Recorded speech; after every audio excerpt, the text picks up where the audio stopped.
Hey guys, welcome back to another episode of the Service Business Mastery Podcast. I am here flying solo today. Tersh had another appointment and could not be here today, but we have a guest who has been on the show before. It's been about a year. So we have Dave Tester back with us, and we actually have some interesting stories that we're going to share in this episode because right before this episode, we called 3 local companies and did a little bit of mystery shopping. And we're going to kind of share our findings. And these companies range anywhere from a little bit smaller to all the way up to about a $70 million company annually. And we're going to share those findings with you because I think you're going to find that really interesting.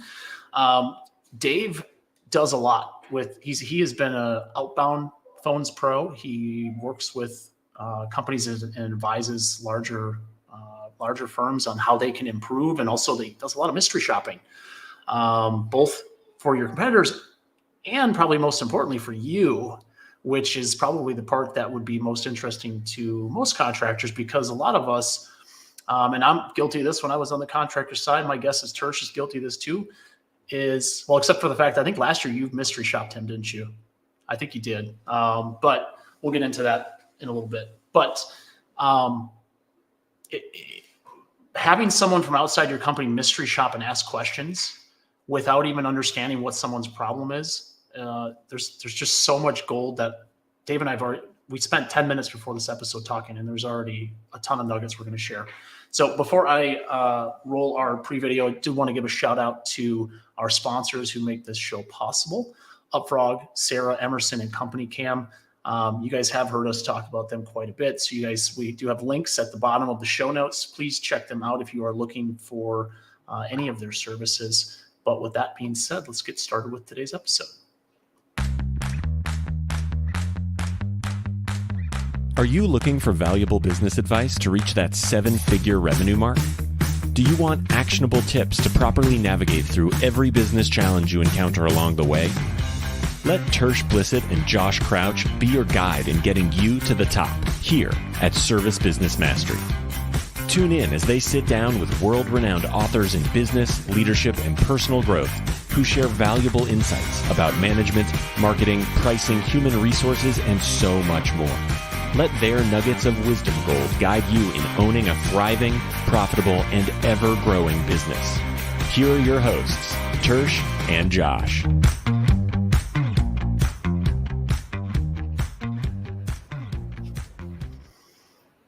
Welcome back, Dave.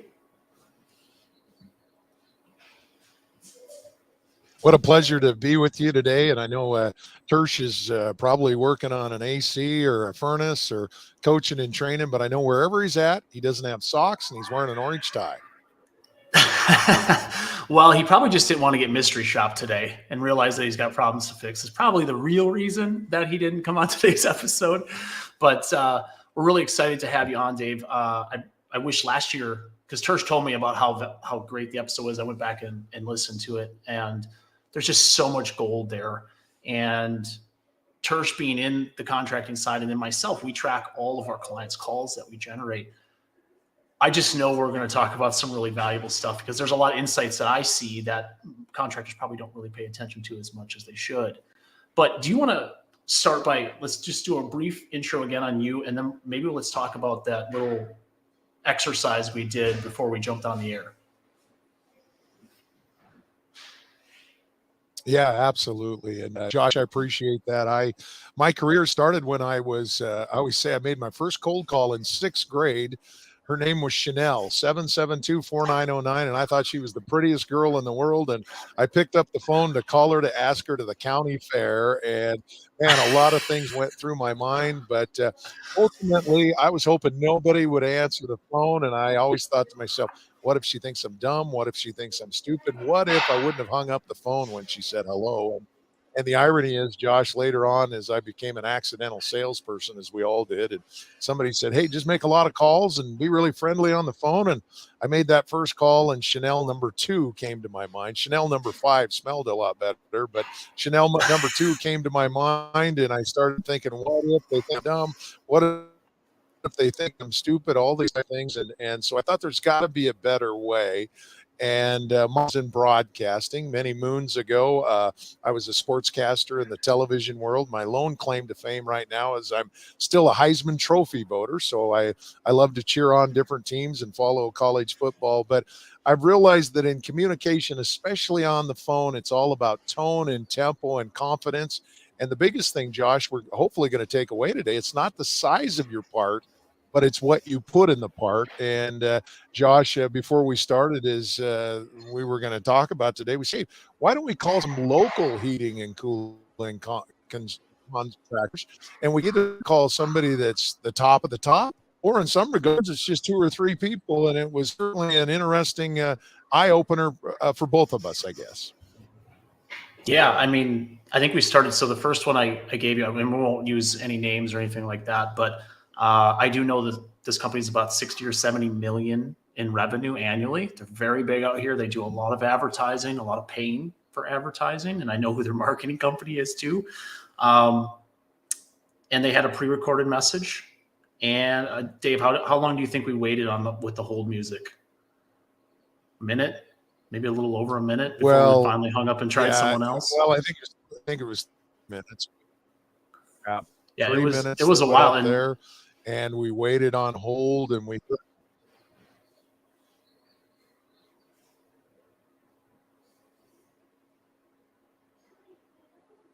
Dave, it's like who's going to talk first? We waited on hold. We waited on hold for about 3 minutes. And we were in a situation where we kept hearing the recording for the company. We've got fast, friendly service as soon as you respond to you. And we kept hearing that recording over and over. And I was actually having a conversation with Josh. And the first thing we said, you've got to call your own company. That's critical, to call your own. See how hard it is for you to get a hold of yourself. But in my particular case, I didn't even need to say my name, anything, because I sat on the proverbial minutes. And by the way, on this, we decided my air conditioner was 25 years old. I had a relatively robust budget, and I was certainly a prospect, but you didn't even get to me. And Josh, the number one thing that contractors want, whether heating, cooling, plumbing, or electrical, I want more leads. I want more leads. What I always say is take care of the leads you have, because you're getting people that take advantage of your marketing, but you're not setting the lead. Don't close the lead, set the lead. And we had 3 great examples today. Yeah. And so that was the first example. So then we went down to, just like most of your homeowners in your market are new. Well, the first one didn't answer me, so I went to the second one. Second one, we got a voicemail, hung up. It was, hey, especially if that scenario was really playing out in your market, it's 100 degrees in the East Valley here.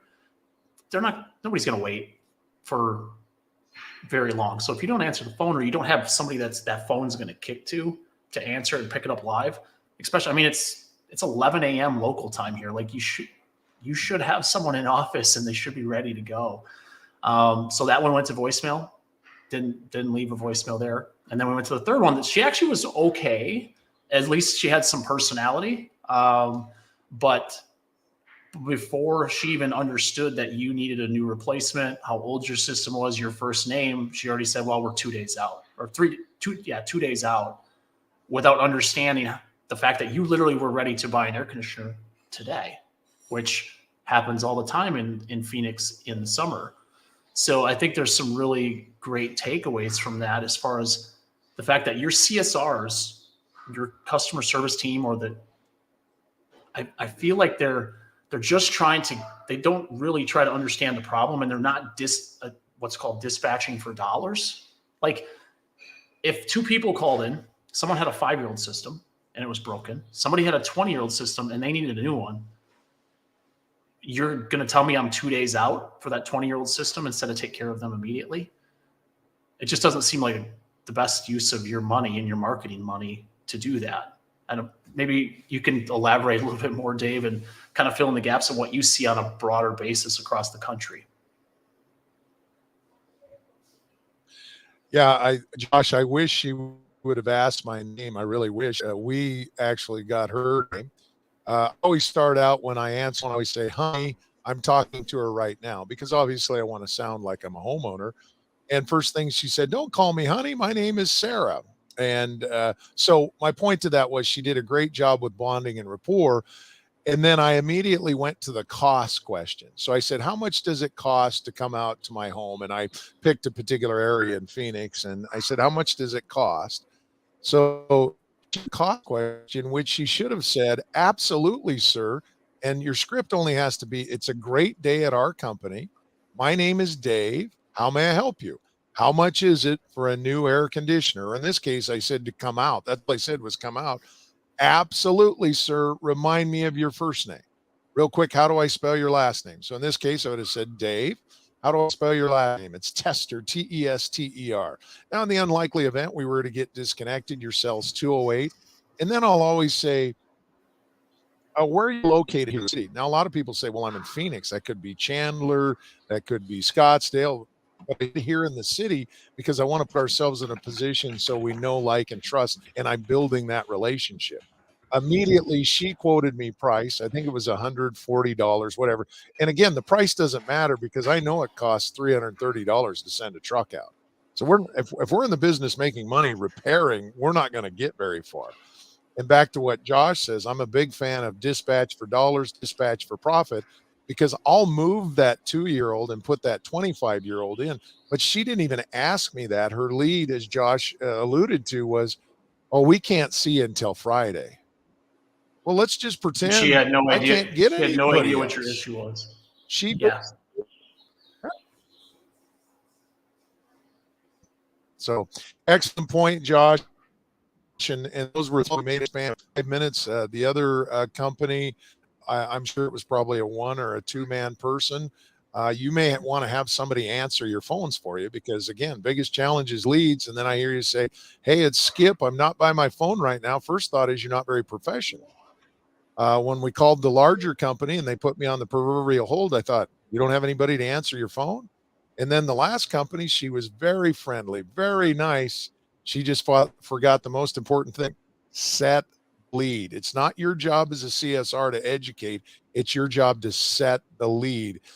Even if, Josh, and this is an philosophy, even if she said, let's see if we can get out there at 4-6 today. How old is that air conditioner? 10, 15, or 20 years old? And let's act as a book solid. I can still reschedule her, Josh, but guess whose customer she is? She's my customer now because I scheduled her for today. She's scheduled, even if I have to deal with, well, I'm mad on it, ma'am. I don't know how you feel, but I understand due to a nationwide shortage of installers and technicians, would there be a way we could come out Friday between 9 and 11? Are you sure you're going to be there? Yes, ma'am. Absolutely. So at least book the call because they're your client. Well, you have to reschedule and they're upset. Okay. They're still your client. I love that because I feel like if on the phone, they're probably really booked up. It started getting hot here in Phoenix. So she's frazzled. She's trying to book that lead. She's like, well, I know we can't really get out there, but understanding the fact that dispatching for dollars, everybody understands the concept, right? Like I see the concept talked about in Facebook groups, business chats, all over the place, but actually putting that concept into action and dispatching for real dollars, understanding these problems. I feel like it's even the big companies don't get that yet. It's just, there's a lot of, and Dave shared with me before this, he's like, what we just did, this exercise is literally every market across the country. I see this every single place I go.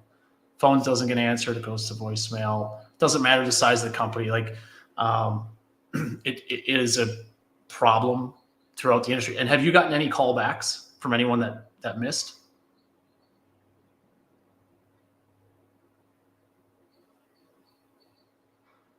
Dave, I think we got like a little tiny connection issue. Can you still hear me? Yeah, it's and keep the Josh, I think there's a little delay, but it's okay. I'm still here with you, Josh. The one thing that we want to remember about it is 95% of heating and cooling companies, and I'm assuming most of the companies I work with are heating, cooling, plumbing, and electrical, so I'm kind of blocking them all together, but they dispatch or location. They dispatch for ease of the technician. They'll say, well, Josh lives in Scottsdale, so I'm going to make sure he has all his calls in Scottsdale. I'll literally send somebody from one end of the valley to the other, even if they're there, because along with dispatching for profit, I've got to put the right technician on that call. So if I have a 25-year-old air conditioning system and I send a technician, I want to make sure that technician is qualified and skilled enough to flip that to a lead. I use comfort advisors. So I'm going to say, Josh, and I'm going to show you the part. I'm going to put it on a red carpet. I'm going to go through everything with it. Say it's 25 years old. Here's the part. Is it safe to say in the next year something else like this is going to happen again? Absolutely. What if I could come in and show you pennies per hour, pennies per day, what you're spending on your heating and cooling, and even your water heater? We'll go ahead and repair, or I could have a comfort advisor come by this afternoon and give you a good, better, best quote, or in our case, repair versus replace. So it's his job to flip that lead, to set the lead, and now I own that customer. But we're so fired up about going out to a 3-year-old or a 1-year-old, that's going to be a parts warranty. We're not going to make any money on it. And in our mind, we're thinking, well, Dave, that's mean that you're not taking care of Sarah that's because she has a 1-year-old. Well, what's more mean? Go out and take care of Sarah and I sell furnace, or I have a company that's profitable and I can take care of people and I'm answering my phone 24/7, 365 because I'm dispatching for profit. So Josh, it is a challenge for all of us in our business because we know that 95% dispatch for ease, 5% dispatch for dollars. And we'd encourage you to at least entertain that or talk to us more about it. Yeah, no, I think it's such a critical point because now we're getting into, at the time of recording, by the time we actually get this on the podcast catchers, it'll probably be later in the year, but it's May. It's the end of May. It's right before Memorial Day. So right now is that time of year, especially on the air conditioning side of things, where things really start to pick up. It's starting to get hot, at least in most markets and stuff like that. So if you don't have these systems in place and your team is not trained before this time period, you're exacerbating your issues. You're going to have way more missed opportunities. And those numbers that you get in June, July, and August are going to be a lot lower than they could have been because you didn't plan properly earlier when it was quote unquote slow. And these are the types of things when everyone talks about slow season and stuff like that, when there are no leads, there's no leads on Google, there's no leads anywhere, nobody's looking for you. These are the things your company should be focusing on. How do we get stronger? How do we fill the gaps? How do we fill all of our weak spots? So that way, when it's time to make hay, if you will, your team is ready and you guys are dialed in and your SOPs have been tested. They've been mystery shopped, all of these things, because now there might be 6 people calling you at the same time and you may not have 6 lines available to answer the phone. You have to have a way to make sure that you call those people back. Or maybe if you miss a call, you have an automated text message feature that texts them back immediately. It says, hey, we're on the other line. We'd really like to, whatever the case is, just get back in touch with them and know that they're important to you. And then, of course, follow up with them. And I find that a lot of contracting companies don't have this stuff in place. Well, we know that 81% of leads are not followed up with. And if you think about it, if you're technician minded, and by the way, I'm always asking myself on every call. So whenever I send somebody to a call, here's what goes through my mind. I'm either saving the company money or making the company money. So if I'm going out to a 1 or a 3-year-old, I'm going to make sure that the person that goes up really shines that up. He may be a younger technician. He's going to shine up. It's what I call a marketing lead. I'm going to go up there and shine it up. Or if it's a parts repair, I'm going to send the best technician in the world because his job is to save me money. And I don't want somebody going back there 3-4 times. Anything 8, 9, 10 years old or older, I'm going to put the best technician. And by the way, it's not the best technician annually. It's the best technician that day. I can look because I put a dollar sign on different tickets that are out the dispatch room. My dispatcher's constantly looking at it. They may say, hey, I need to pull Dave off some calls. I'm going to give him those better leads because his head's not in the right place. I may have to cheer him up. I may have somebody that's on fire. I'm going to set them up. So it's a constant art of what you're working with the people on the phone. I got a 25-year-old in Scottsdale. My floor lead comes over and says, 25-year-old in Scottsdale. Let me move something else. I got an 8-year-old here in Phoenix. I'm going to move that. I've got great news. We'll be out there between 9 and 11. Well, if I get out there between 9 and 11, I know in my mind, 25-year-old helping to make the company money. And everybody in your building has to be on the same page, because all it takes is one person saying, well, all you're about is money. Well, it is .com until I work for a .org. That's what I want to do. And I also asked the question, if it's my install, John, now I asked what age, is it 5, 10, or 15 years? They say it's a 1-year-old. Install it. Yes, because I have a guarantee to my customers within 1 year. My 1-year guarantee says when you call me within 24 hours of that call, if there's any issues with it, I will be out there.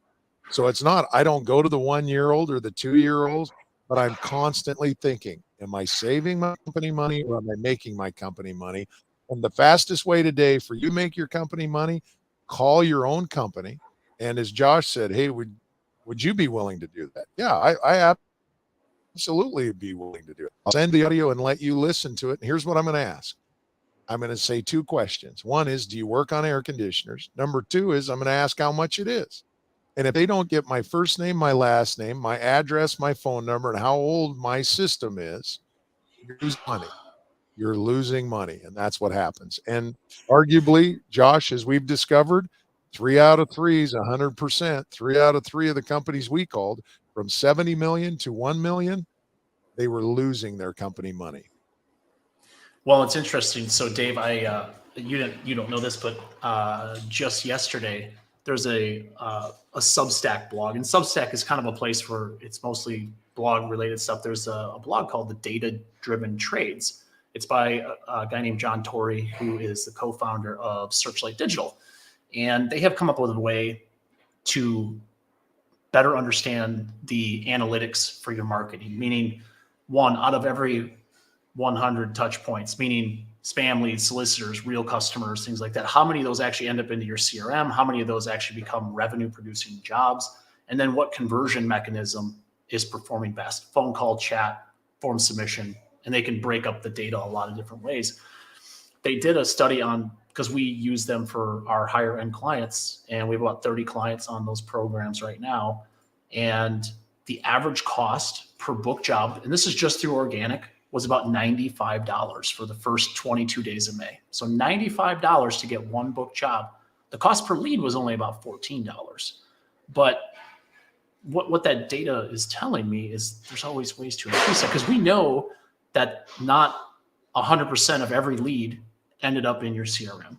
There's a certain percentage that generally does, that ends up out of all those leads. And it becomes a problem where your cost per book job is going to continue to go up. And a lot of times in the summertime when it's busy, your cost per book job goes up. 1, you're paying more for ads because the ad costs are higher. There's more companies bidding on keywords and things like that. But then you're also not converting at the same level you are when you're slow. When you're slow, it's like all hands on deck, book every single job you can, right? That's kind of like the mindset. When it's busy, it's like, well, it's okay if we don't book everybody. I'm sure you see that on a grander scale.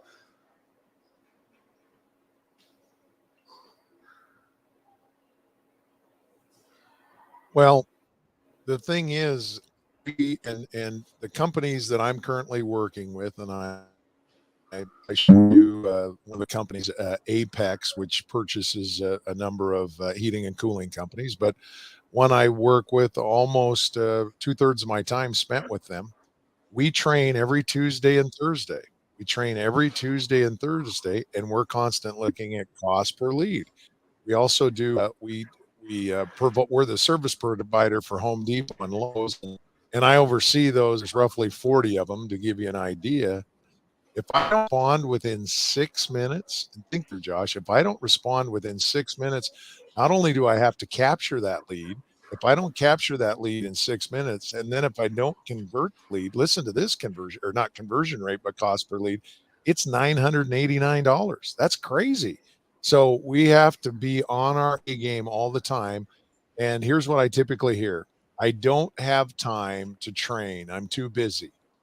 Now, I'm going to use sports as a microcosm of this, but if you look at the greatest athletes in the world, it doesn't matter what market you're in, but I'll just grab a couple that come to mind. Pretty good chance you've heard of Tom Brady. Pretty good chance you've heard of Tiger Woods. Pretty good chance you've heard of Michael Jordan.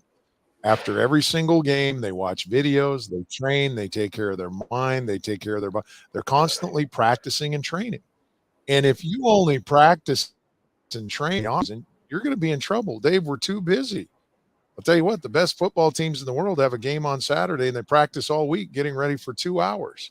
Because if your conversion rate is 6, 7%, 5%, you might as well take that time because you're only converting 5%, get really good at what you do and sharpen the saw and get that to 19, 26%. One of the companies I work with, 48%. That's how you generate revenue. So back to what you said, Josh. Yeah. Getting the busy time, you're like, oh, well, we're busy. Everything's good. Are you busy being busy or are you busy making? And that's what you've got to decide. And it all starts with the telephone and setting the lead. So as far as practical advice and guidance that you would give anyone listening to this that wants to start training their team or wants to start implementing some of these things into their schedule, what kind of advice would you give to let's just say it's a company between 1 and 5 million, because that's what, or 0 and 5 million, that's what most HVAC companies are, 0 to 5, somewhere in there.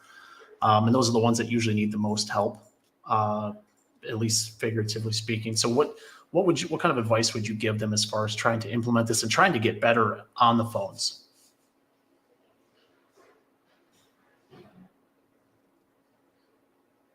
Absolutely, Josh. It's a pretty simple formula that I have. I call it the big 5. So I'm going to put my 5 fingers up. And whenever somebody calls, I like to use "it's a great day at my company." Now you've heard it's a terrific Tuesday. It's a scintillating Saturday. That's fine. I don't mind any of that. But the idea, a lot of people don't know why we say it's a great day at my company. It's because I own the script from the very beginning. So we're going to start out and say, it's a great day at Dave Tester Phone Coaching. My name is Dave. How may I help you? How much do you charge for phone coaching? So right now on your little card, you should have "great day" written down. And then the next word's "absolutely." So no matter what any customer ever says to me, I say absolutely. Do you work on ice cream trucks? How much is it to come out and see me? You've been to the fairgrounds. I don't care what they say. I'm going to say absolutely. Remind me of your first name. So here we are. We're at number big 5. First name and last name. For my first name, Josh, your last name. So now I've got your first and last name. Now, some people just like to look at the screen. The reason I ask for the phone number is, and I'm sure many of you use it. You may have a different CRM, but Service Titan.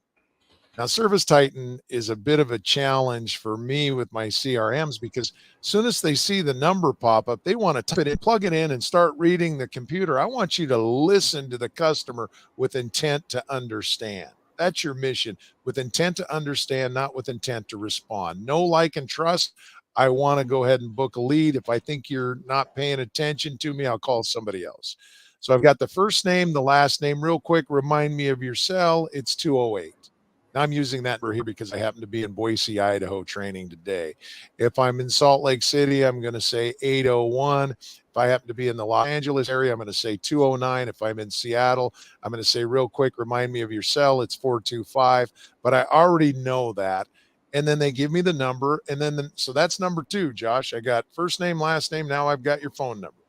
Now I say, remind me where you live here in the city. Now I have 75 CSRs that I coach and they cover a large area. And if I happen to be answering a phone in Tucson and you're in Phoenix and I tell somebody I'm in Tucson, immediately I lost them at hello. But if I say, remind me what your address here is in the city, they go, I'm at 1421 East 13th in Scottsdale. There you go. Now I become a golf fan. I love Scottsdale, whatever it is to bond and rapport. So I've got the address. Now I'm going to ask the next question. So I've got 3 questions. Don't forget to ask, and Josh is the guru of this. He needs to know this stuff. Hey, real quick, Josh, how'd you hear about me? Now everybody's going to say Google, or everybody's going to say radio or TV, whatever it is. What I train my staff is when you hear Google, I always say, what did you see on Google? Because I want to know if they're a price shopper. And how I know if they're a price shopper is they typed me in and I showed up first, or I read your Google reviews, or I read your Google reviews. So now I've got that. Real quick, Josh, remind me about how old is the air conditioner? 10, 15, or 20 years old? Now you might say, Dave, why do you say 10, 15, or 20? Most people don't know how old their air conditioner is. Hell, you can ask me how old it is, and I go, I don't know. But by giving those little cues, it allows them to say, well, let me think. We moved in the house in 2010. And it had been here at least for a couple of years. Well, immediately I know it's a 15-year-old air conditioner. So now I know what I'm with, then I can dig deeper from there. But if I can get those 5 elements, I'm ready to dispatch for profit or dispatch for dollars. I've got the 5 elements. I follow up, but I know where they're located. Now, are there other questions to ask? Absolutely. Are you the homeowner? What you're doing? The fan is blowing. Is it blowing warm, cold, or neutral air? What's the thermostat set at? What does the thermometer read? So I can ask all those questions. Where's it located? Because I want to know, do I need to send a slim technician to get in that crawl space, or a big, strong guy because he's got to get up on the roof? Whatever that might be, I can ask all those. But Josh, if I've got those big 5, that client is mine. And if I happen to miss something, if a floor lead comes up to me and says, you forgot to ask if it was gas or electric, okay, I can call back. But right now I own that lead and I can set the lead. So if you're brand new, answer your phone before 3 rings. Demand that everybody reads that script and secret shop yourself every day. And what I do, Josh, is I'll sit in the CSR room and I'll answer calls. So I don't yell and say, answer the phone. I don't say this wrong, that wrong. I go and start picking up phones and I answer them. And they always say, Dave's not willing to do anything, or he won't ask us to do anything he's not willing to do. And you have to model it. So as an owner, you may have to pick up a phone. As a manager, dispatcher, pick up that phone and own it. That's the most important thing. So reminder, the big 5, first name, last name, phone number, hear about me and remind me of that age. And you might say, oh, we do that already. Well, you don't. And if we need to prove it to you, it's not about proving to you. It's about helping you get better. We'll call and give you a secret shop. Go ahead, Josh.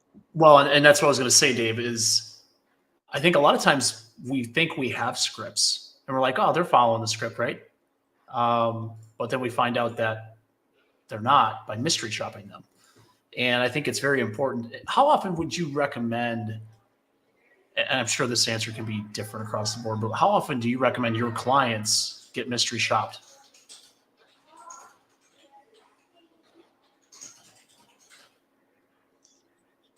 Well, I have a team that is I'm listening to audios every day. So there's certain things I'm looking for. Nobody has access to do this. But one thing I'm looking for is calls that are going 18, 19, 20 minutes long. I want mine to be about 3. That's the ideal range. So the first thing that I look at is how many calls are going too long. That's a big thing that I look at. Other things are, I have all my CSRs graded so I know exactly where they stand, what they are. And before you ever hire, by the way, interviewing them on the phone. If you don't hear them on the phone with a smile on their voice, make sure that you don't hire them. I'm sorry. People always ask, how come you have such happy people on the phone in all your script? I hire happy people. They are told before you follow a script, like to be scripted. Okay, then you're probably not a fit for this. But if you like to own a script where you say, you complete me, you had me at hello because you own the script, then come and work for us. So I would say you should have somebody listening to audios. Well, here's the thing, Josh. For some people, it's just listen to them, period. Others, I would say at least once a week, you're going through there. I listen to them every day. But remember, I'm concentrating probably on 250, 300 CSRs across the region. And by the way, one little tip will help them out. Notice I'm twisting it just to say one little tip here. Hey, I noticed when you answer the phone that you aren't saying absolutely. I noticed when you answered the phone, you didn't say, where are you located here in the city? Whatever that might be. And it's just a reminder. And the big one is crutch words and sound effects. I just used a sound effect. And you're on 1421. 247. So we want to hear things like sound effects, crutch word. It's perfect. Perfect. Oh, yeah. Yeah. Why is that? Perfect. So we also want them to be able to. Why is it that I'm looking for that? It's just to remind them that there's a particular crutch word that they're using over and over. I don't mind absolute horrific. Those are great words because there's a certain psychology put into that. But I want them to focus on the script. And back to what you said, Josh, why is it? Because when the phone is silent, my CSRs think they need to talk. All I want them to do is read the script and be quiet and let the customer decide. So I'll say, Josh, what day works best? Monday, Wednesday, or Friday? And I'm silent. Friday. What are you thinking? Morning, around the lunch hour, or afternoon? If they start using crutch words, they start filling in the blanks. And I don't want them to fill in the blanks. It's not the size of your part. It's what you put in the part. No crutch words, no filling in the blanks. Listen with intent to understand. Love that. Tersh must be tuned in on his phone. He asked a question while we were talking. So I'm going to throw it up on the screen. It says, how do you keep, I'm assuming he says CSR. So how do you keep CSRs motivated to want to get the bookings and to ask all 5 of your questions? Tersh, excellent question. Tersh is a longtime listener, first-time caller, so I really appreciate that about him. So Tersh, I have a motto where I always say, I can't motivate anybody. But I can ask them what motivates them. So there's a couple of things we do in our room is we like to spin. We got a wheel that we spin. It's like a wheel of fortune. And it doesn't have to be a lot. I like to get these gold, silver dollars, $5 gift cards, that type of stuff. But they get a report card. So I'm going to give a CSR a report card probably once a month. And the report card says, I secret shopped you and you did those 5 elements, or you didn't do those 5 elements, whatever it is. But I always ask, hey, what motivates you? Some of them say, I want cash. But the majority of them, Tersh, great question, say, I just want a pat on the back and acknowledgement I'm doing a great job.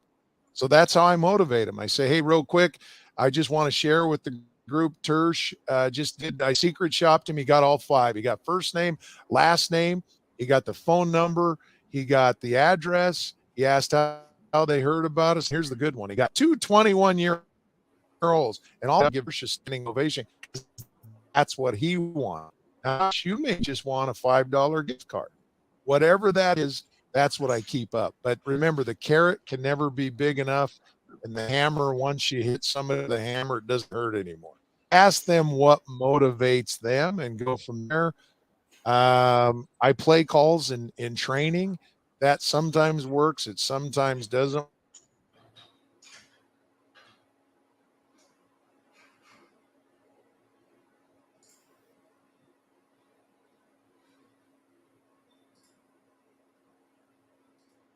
Dave, can you still hear me?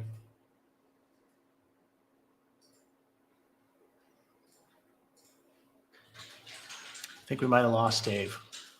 If he comes back on, we'll continue. I have a couple other questions for him, but hopefully anyone that's listening. Dave, can you hear me now? I saw you move. Okay, awesome. Want to get a couple other things. We're having a little bit of seems like an internet issue. It's a little bit of a delay. But I wanted to ask you, because I know the question comes up a lot, what kind of KPIs do you look for when it comes to CSR staff when you guys are overseeing some client accounts and things like that? What do those numbers look like? Yeah. Well, the first thing I want to know is the number of calls that they're taking. So I have a philosophy. Now, remember, my CSRs also make outbound calls. So here's what I'm saying is during shoulder season. So today, right now, where I'm at 65 degrees, we're going to make a lot of outbound calls. So we're going to call our current customers and say, hey, Josh, 65 degrees today. Imagine it's July 4th and your air conditioner goes out and you can't get a hold of anybody because they're fishing and hunting.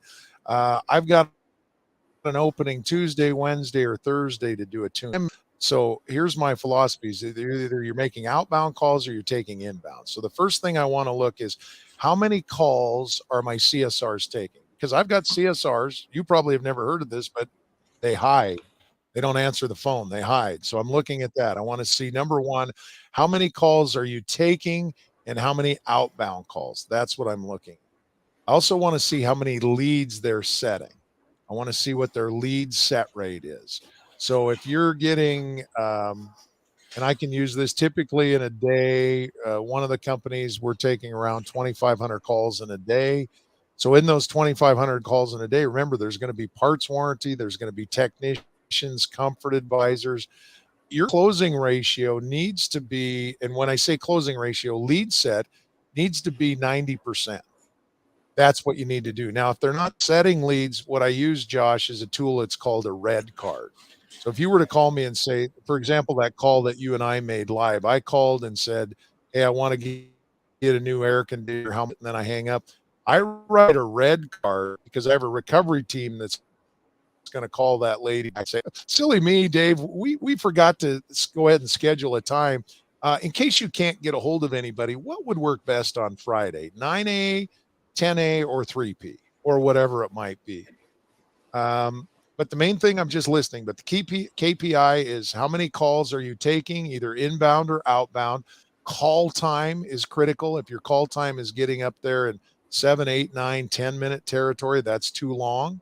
Because what I'm gearing up for is demand season. If I've got CSRs spending 10, 15 minutes on the phone, that's a problem. I'll never have enough CSRs. The ideal time is 3 minutes to 4 minutes and 30 seconds. And I should be able to do that. I should be able to hit that number based on my script. Remember, my job's not to educate as a CSR.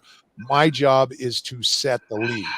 And I've got different cards. If somebody calls in and says, I'm trying to get hold of Tersh, I want to do some advertising, right? What's an orange card?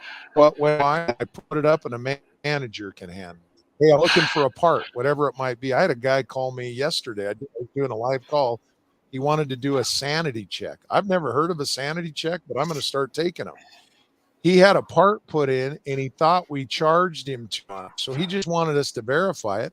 So I wrote up on an orange card, Jim Nelson, 1441 Smith Street, paid $800, whatever it was, a blower fan. I can't remember what it is. I put VIP on that. So that lets the manager know it could be a customer concern. So one of the managers is going to call and to confirm that price or deny it, whatever it is. But what I was focusing is setting, is making me money or saving me money. So that gives you a good feel as far as what you're looking for. So let's just focus on three things. Number one is how many calls are you making, inbound or outbound? Number two, are you setting your lead opportunities, or am I seeing a lot of red cards? And then last but not least, how much time are you spending on the phone? If you're 3:30, 4:30, 5:30, you're doing a nice job. If you're spending 18, 19, 22 minutes on it, I need a training plan for you. I love that. So how quickly are you listening to these calls, or your team listening to these calls, to be able to put the card system in place?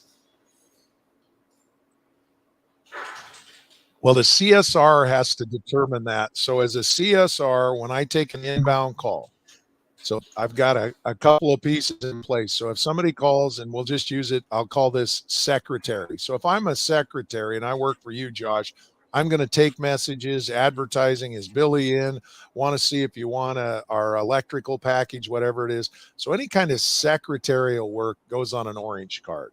So if somebody calls in and says, I want to know if you guys are interested in our long-term insurance, I want to know if you want to advertise, they just grab an orange card, and here's how I train it: who, what, when, where, why, and how. That's it.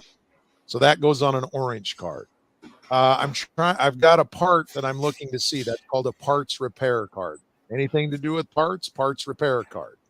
The red card is, I think I'm interested, or I got your sales letter, and I changed my mind. That's a red card. So the CSR immediately writes down a red card, and we don't beat them up because they did a red card. It may be just a different voice that needs to call. So we'll have a different voice call that person back. The biggest one is a ticket. And the ticket is, just like we dealt with earlier, Do you work on air conditioners? Absolutely. Remind me of your first name. Dave, how do I spell your last name? Real quick, remind me of your cell. How'd you hear about me? Your address. How old is that? 10, 15, or 20 years old? Okay. So I've got all that information. It's 21 years old. I know I'm going to handle the call. It's 1 year old. I know I'm going to handle that call. Is it my install or did somebody else install it? So I've got that card system. And then I don't even let my CSRs get up. They just pass it to the end of the table. It's either my tighteners or my floor leads, and then it goes from there. And then they're able to see on big screens dispatch times as well. Love that. No, that's awesome. I think there's a ton of valuable information. Even if you just took those 5 things and tried implementing the big 5 into your company and in your process, maybe go back, especially if you have a call rail, a call tracking metrics, a service titan, phones pro, or whatever it is. Just listen to a few of your calls. Pick a few randomly and just listen and see what happens. See how long it takes them to pick up the phone, because as we found out today, it's getting a little hot here, and that's an issue. So there's a lot of things you can learn from that. And a lot of times, even like I'll go into like Google local service ads. You pay for every phone call that's over 30 seconds. So if it takes you 35 seconds to answer the phone and they hang up, you're paying for that. So it's these things you have to take into account. And those leads are only getting more expensive. So you guys are driving up your own lead costs, which means you have to spend more money. And that hamster wheel never stops, right? So there's so much gold here, and I know we could go a lot of different ways with this, but where can people find more information about you and your company, Dave? Yeah, absolutely. Well, what I always appreciate about you, Josh, and Tersh, you guys do this to add value. I always say what I do for companies is good for my pocketbook, but what I do for people is good for my soul. So if you want, what I'll provide the listeners and viewers today with is a copy of my book. And when I say a copy, I'm just going to give an audio copy. And you might say, well, why do I want the audio copy? Well, the audio copy book, it's called Fearless Communication. In there, I have setting leads.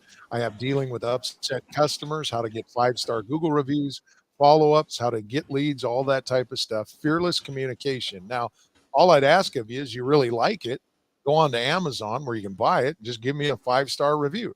My philosophy is if you like what I do, tell others. If I can do it better, if you don't like it, tell me. So the website, which Josh is going to put up, it's Dave Tester, godavetester.com.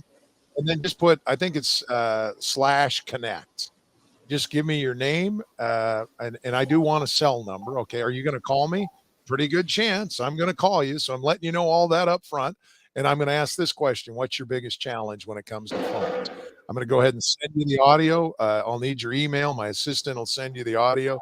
You've got Dialing Strangers. If you want the outbound book, it's called, the outbound's Dialing Strangers. The inbound is Fearless Communication. Send you both of those. But the bigger piece is, will you listen to it? Here's the thing. We all know what's wrong. It doesn't do any good to listen to a call and chew out CSR. They've never been trained. They don't know what to do. So if you train them on the big 5, here's how I want you to answer the phone. Absolutely. First name, last name. Remind me of your cell. It's 509. Real quick, where are you located here in the city? That's Zips 99. How'd you hear about me? And then remind me how old it is. They don't know that.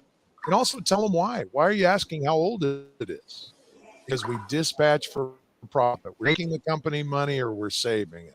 So I'll send you that book. And if you said, and Josh didn't have to twist me too hard. He said, hey, would you do some secret shops? Yeah, the first 10 people that say, will you secret shop me? I will. And I'll throw in as a bonus, I'll secret shop your competitor. So it's not like I'm trying to trick or make anything happen. You need to hear it. Love that. I appreciate you dropping value and stuff for our audience. So just to clarify, so the first 10 people that connect with Dave can do the free mystery shopping, also get the audiobook. So it's a pretty sweet offer.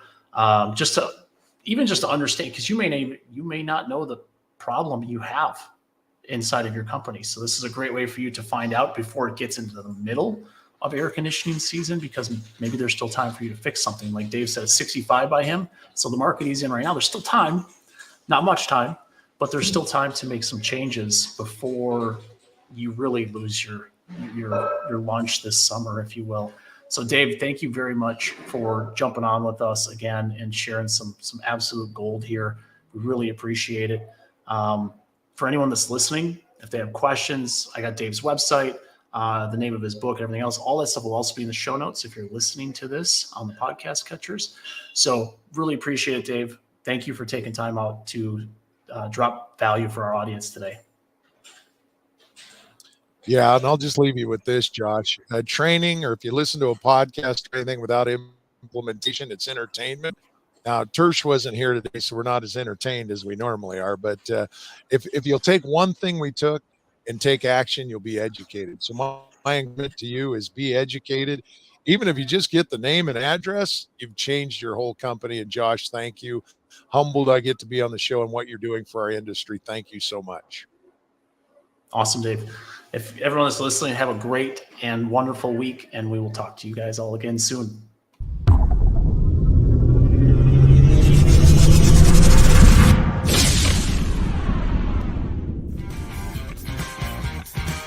Thank you for listening to this episode of Service Business Mastery.